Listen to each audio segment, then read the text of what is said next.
Assalamu alaikum, this is Aisha from CEO Club Pakistan. Coffee with CEO session, we have Syed Farrukh Ali Qandhari. He is the Vice President of KATI and Group Director of Qandhari Group of Companies. So today we will learn and listen about his inspirational story. He is a very young entrepreneur and a CEO and a motivational leader as well. So over to you, sir. Assalamu alaikum, sir. Alaikum salam. How are you? कैसे हैं? I'm fine, sir. आप कैसे हैं? अल्लाह का शुक्र. Thank you. Sir, we will start from your story, your educational background, your professional background, as you are a very young CEO and an inspiration for the young people generation.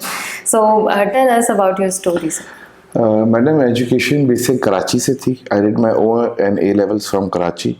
For further education, मैंने double honors किया है business and leadership में from Exeter University, which is a very old university in England. Post graduation जब हम वापस आए पढ़ के तो थोड़ा corporate sector में Standard Chartered Bank में KPMG में कुछ माह गुजारे, लेकिन शायद ये समझ आ गया कि corporate field वो मेरे लिए एटलीस्ट नहीं थी, क्योंकि बचपन से ही जो मेरा काम करने का तरीक़ेकार था, जो अप्रोच थी वो थोड़ी डिफरेंट थी. तो फिर by the grace of God वाले साहब का ग्रैंड पेरेंट्स का एस्टैब्लिश बिजनेस था, तो उसके अंदर इन्वॉल्व हो गए और फिर 10 साल निकल गए और अभी भी लगे हुए. So now you are the inspiration for others, as you are doing this business for 9 to 10 years. Yes. Right? So how do you feel now in this position? No, it feels obviously. I think it's a mixed feeling. Usually, on a normal day, you feel great. You're heading a team of 30-40 people. At a larger scale, about 500 people, and we are now mainly in the construction industry. But our previous involvement was in food sector. आटा, चावल, मैदा, ये हमारे 4 fathers का काम था. तो I was lucky to get best of both worlds. तो मुझे वो मैन्युफैक्चरिंग साइड, इंडस्ट्री साइड का भी बहुत एक्सपीरियंस मिला.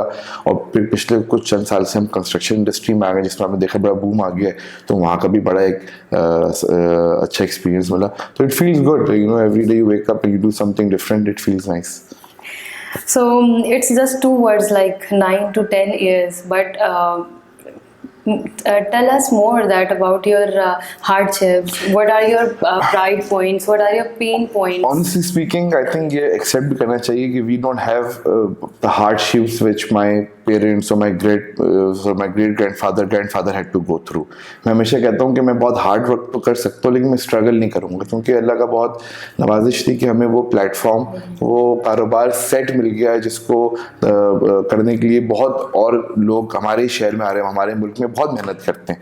तो कीपिंग दैट इन माइंड उस तरह के हार्डशिप्स तो नहीं फेस करे, लेकिन जो इंडिविजुअल हार्डशिप्स होते हैं, जो इंडिविजुअल आप समझ लें एक जर्नी इंसान की होती है, वो रही.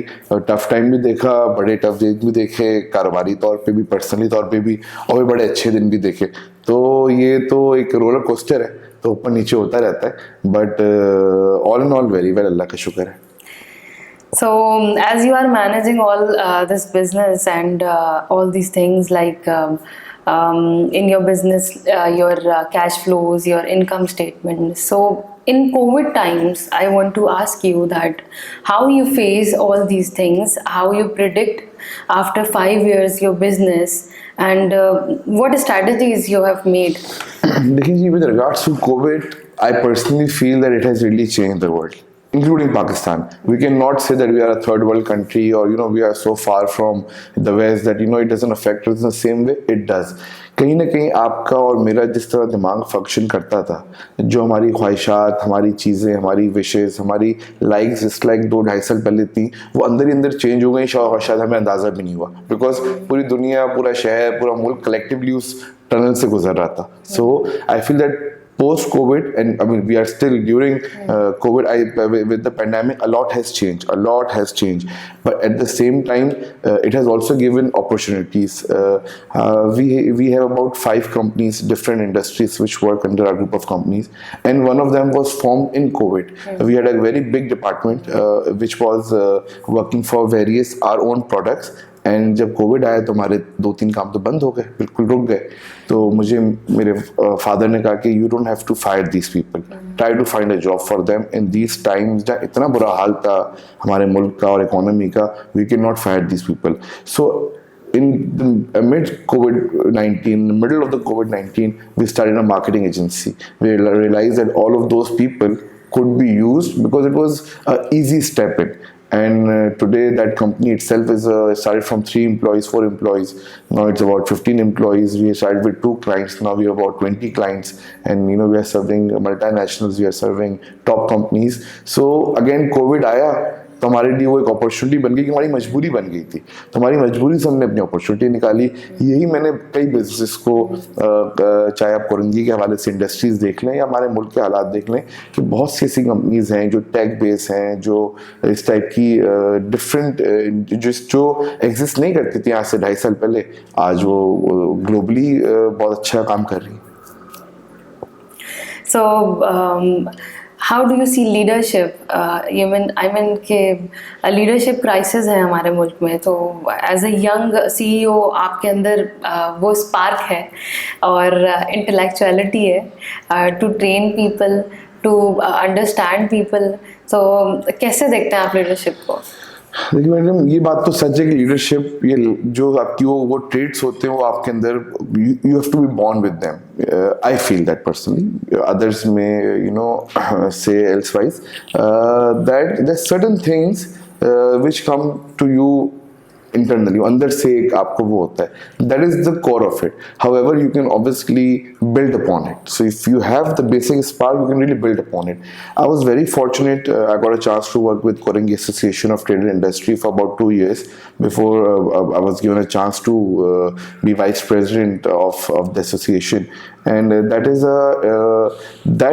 role really taught me a lot in the last few months, because वहाँ पर सही आपको अपना साइज और स्केल का अंदाजा होता है, कराची का भी और अपने आप का भी. बहुत डिफरेंट चीजें, but the same time, because वहाँ पर एक छोटे आरओ प्लांट वाला भी आपका मेंबर है, and biggest exporters of Pakistan, and in the food industry, they're all members. So when you deal with such a close, such a wide range of people, so you really understand how you have to motivate each of them. And then I realized that the way you do it is also very different. The way you treat and sort of motivate and encourage people to do good or bad work is very different. So I think we're very fortunate that at a young age I got a chance to lead an organization of such scale, which has taught me so much. जो आज से मुझे चंद माह पहले वो चीज़ों का पता भी नहीं था कि मैं कर सकता हूँ, लेकिन आज अल्लाह मेरे हाथ से वो चीज़ें करवा रहे हैं. Okay, so anything after 5 years, it's your strategy, like you want to do something for your company or for yourself? Personally, obviously, we all want to sort of, I think the most important part is growth. Yeah. For the past 2 years, we have been on survival. Majority of the companies across the globe are not working on growth, they're working on survival instead of growth. I think now is the time when we have to again think is sahi hai, we have gone through a rough patch in terms of business, and now even our company एक नया साल शुरू हुआ है, so we really want to focus on growth now, actually to grow the size of the business, grow the size of the employees, grow the productivity. For the last 2 years it was mainly survival.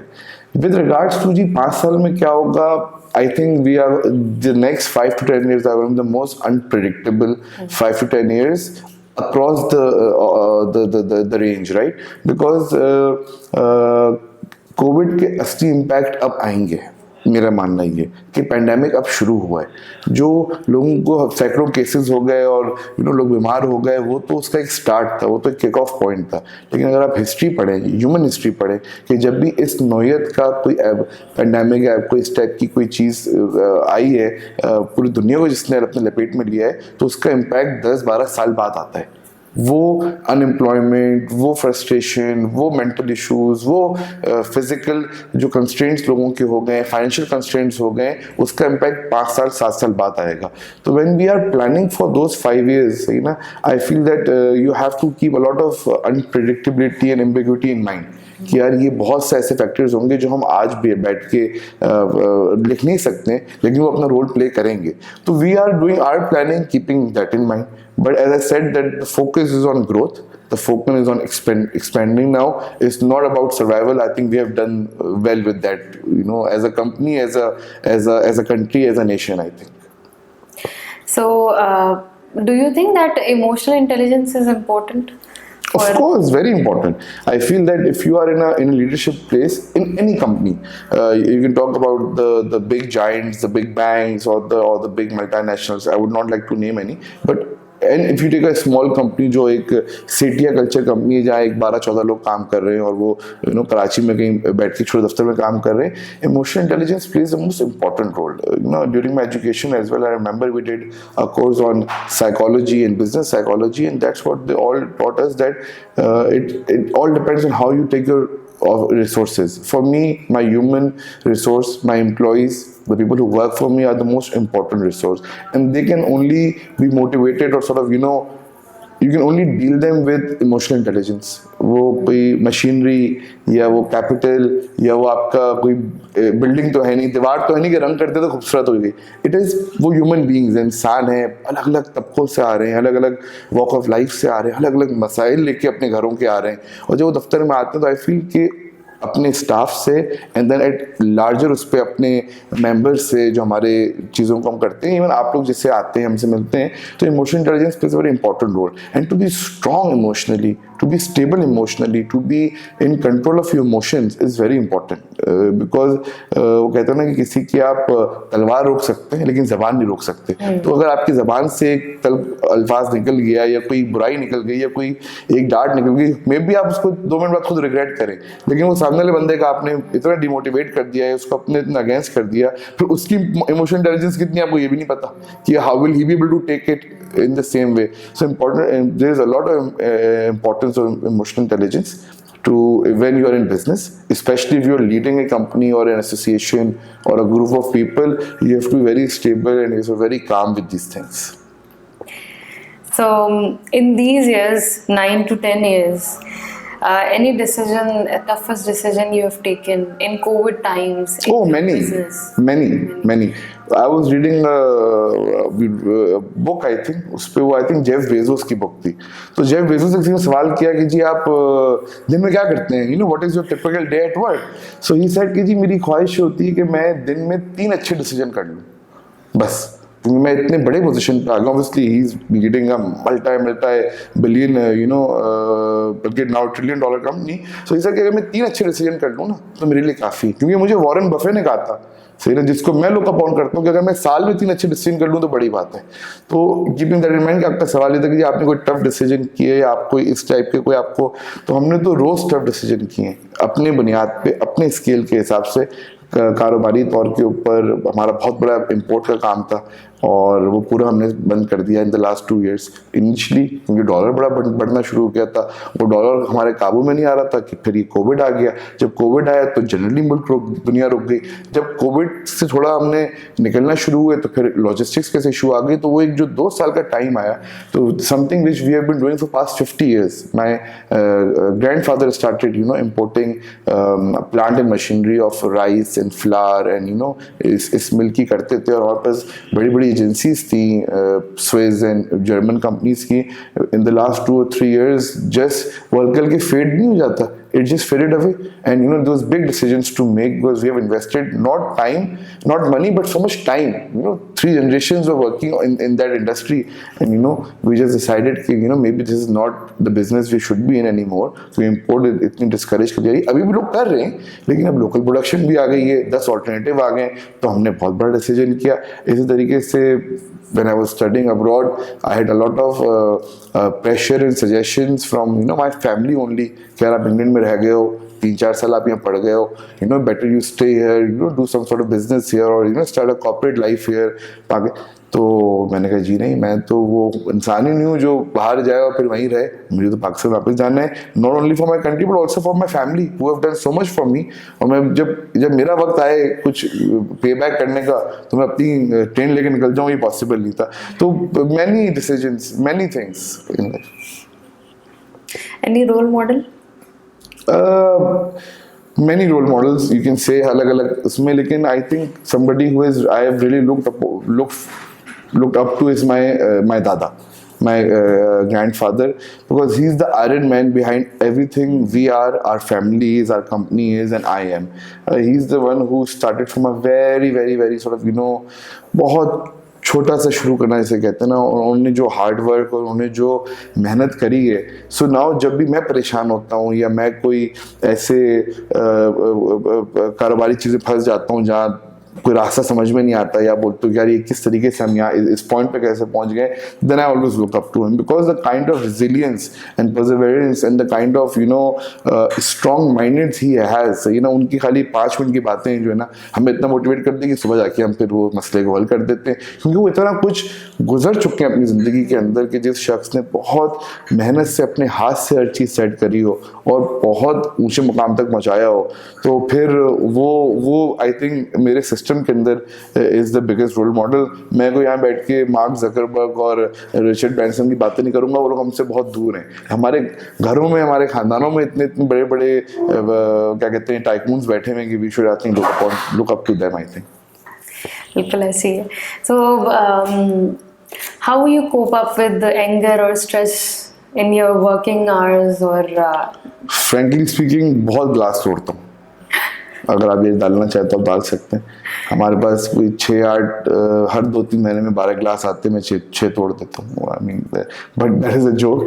Usually what I do is that I think sometimes you have to cut off our previous generation, our fathers and all the sort of आप लोग तो माशाल्लाह इतने CEOs से and leaders से मिलते हैं who are of a certain age, life was different for them as opposed to us. We are a bit more privileged, so we have the opportunity and the choice of cutting off कि सही यार आज हो गया, now we'll take a break, we'll come tomorrow and we'll start fresh. So I think मंजर से हट जाना, जब वो मेरे लिए it works out for me, and I would highly recommend it to other young people as well, that if you have the choice कि अगर आप let's say एक दुकान भी चला रहे हैं, आप दुकानदार हैं, CEO छोड़ें और आपकी दुकान पर बड़ा रश हो गया है, कोई पेमेंट के लिए कोई पीछे लग गया है, या कोई खुदा ना खास्ता कोई आग लग गई है, कोई शॉर्ट सर्किट हो गया है, तो और आप स्ट्रेस में हो, परेशानी में हो, जो मैं रिकमेंड करूँगा कि आप भाई 1 घंटे के लिए वहाँ से हट जाओ, तो आप मेरी दुकान पे चले जाओ, कोई पार्क में चले जाओ, घर चले जाओ, उस मंजर से हट जाओ। When you get away from that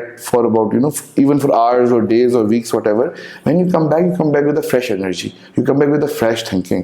That's why अगर आप देखेंगे जो अमीर से अमीर या गरीब से गरीब लोग जो वेस्ट में लेते हैं, वो साल की 1 या 2 छुट्टी जरूर लेते हैं। उनको पता है, उनके रूटीन का हिस्सा है कि अगर हम ये एक छुट्टी 12 दिन की 14 दिन की नहीं लेंगे, भले वो हम जाके किसी छोटी जगह पे रहें या वर्ल्ड टूर पे जाएं, it really regenerates you, it really sort of freshens you up. So for me, for most part of anger management is just cutting off. Just take a break, take a step back, give it a day, give it 2 days, come back with a fresh mind, start fresh. That means delay the response. हाँ. Okay, your any favorite book, 3 books you can recommend? मैंने obviously इतनी books पढ़ी नहीं to be frank, but जो पढ़ी है वो या तो सेल्फ हेल्प या बिजनेस लीडर्स की या उस टाइप की ऑटोबायोग्राफी टाइप पढ़ी है। ऑनेस्टली वो हमने ज़्यादा करी है। When I was young I read this when I was in university, and I was running for various leadership positions, and I was competing against sort of big names in university. So there was a book called 7 Habits of Effective People. It's I think it's Stephen R. Covey. Yeah. That's obviously it's a book. Outliers is a book where he talks about how Bill Gates did what he did, and how Jordan did what he did, and how Beatles did what they did. So that is I think more research based approach कि यार अगर आप सही time में पैदा हो गए तो आप अपनी क्लास में सबसे बड़े हो गए तो उसका क्या इम्पैक्ट आ सकता है। So there are books like this. I don't read fiction as such, उस टाइप का बुक लवर नहीं हूँ। तो कई और किताबें जो हमने छोटी मोटी इस हिसाब से मैंने पढ़ी। Okay, at the end I want to ask you कि कोई लीडरशिप का कोई मैसेज, कोई ऑप्टिमिज्म से रिलेटेड, कि लाइफ को कैसे अपने बैलेंस कर सकते हैं, कैसे मैनेज करके ले सकते हैं for young generation? For young and old, I think old generation की बातें दोहराता हूँ. At heart I am Oldi, and I feel that not every day is the same. Every day वो कहते हैं ना कि रात के बाद सुबह आनी है, सवेरा होना है, रोशनी आनी है. सो जो मैंने आपको पहले भी बात कही कि मैं एक ब्रेक ले लेता हूँ या मैं कट ऑफ कर देता हूँ, उसका मकसद ये था कि if you have that mentality at heart कि चलो जी सुबह उठेंगे and things will be better, it will be better. So I think it is very easy to say these things, but they're very difficult to act on it. ये इतना आसान नहीं होता करना जब आप एक स्ट्रेस में होते हो, चाहे वो आपका पर्सनली प्रोफेशनल स्ट्रेस हो. To sort of cope with it is very different for every individual. But something which is at core at every person's lifestyle is कि रात में सोना है, सुबह उठना है. तो मैं बहुत easy example देता हूँ कि रात में सो और सुबह ये सोच के सो के सुबह फ्रेश उठना है और जो भी मसले हल हो जाएंगे. दुनिया रुकनी नहीं है, दुनिया चलते आ रही है. जब भी कोविड आया तो मैंने कुछ दोस्तों यारों में बैठ के बोला कि जी ये तो काम खराब हो गया जी, अब तो इकोनॉमी कोलैप्स है और हम तो बिल्कुल खत्म हो जाएंगे. हम कहाँ जाएंगे, ये बात करो आज से 2 साल पहले. तो उसमें मेरे एक दोस्त ने बोला कि फारूक आप रियलाइज नहीं कर रहे कि कई मिलियन ऑफ ईयर्स की हिस्ट्री, कई कोविड नुमा चीजें आके चले गई, लेकिन जो ह्यूमैनिटी है, जो ह्यूमन रेस है, वो सस्टेन करी जाती है. अल्लाह ने उसका शुभ मकसद बनाया है इसलिए कि वो कुछ ना कुछ अपनी in lack of better work जुगाड़ निकाल के निकल जाती है. So I think you have to understand that to stay motivated, to stay encouraged, one should just sort of start every new day with a different mindset, and I think things will be fine. Thank you so much, Farrukh. So आज की discussion से हमारा ये take away है कि आपने हर दिन एक नया दिन है आपके लिए, and to take positivity from your life. And life is all about the toughness, the decisions you have to made different in all days. तो करते रहिए, देखते रहिए विद CEO. Thank you.